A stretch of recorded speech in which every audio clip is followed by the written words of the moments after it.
Hello' everyone, নমস্কাৰ। আজি মই লৈ আহিছোঁ মাংসৰ সৈতে কাঠআলুৰ ৰেচিপি এটা। ইয়াত লৈছোঁ কাঠআলু আৰু লৈছোঁ 200 গ্ৰাম খাচী মাংস।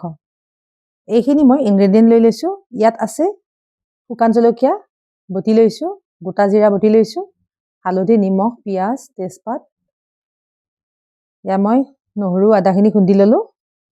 এতিয়া মই আলুখিনি 80% সিজাই ল'ম। এতিয়া মই কেৰাহীটোত মাংসখিনি দি ওপৰত সকলোখিনি ইনগ্ৰেডিয়েণ্ট এইদৰে দি দিছোঁ। এইদৰে বনালে খুবেই সহজ হয়।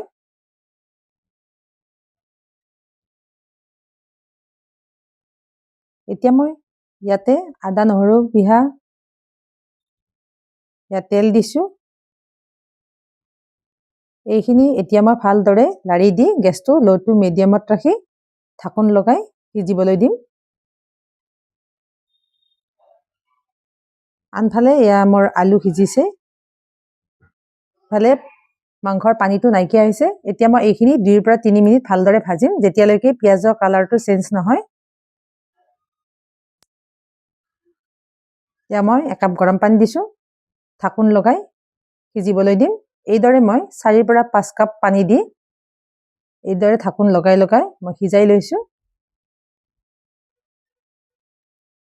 এয়া মাংস অলৰেডি সিজিছে।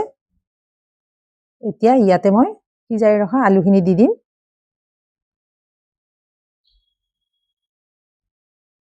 আলুখিনিও মই 2 পৰা 3 মিনিট এইদৰে সিজাই লৈছোঁ।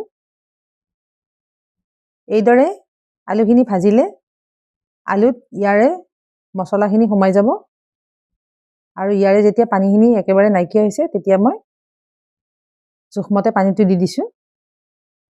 ইয়াত মই গৰম পানী ব্যৱহাৰ কৰিছোঁ। এইখিনি পানীত এতিয়া আলুখিনি 100% মই সিজাই ল'ম।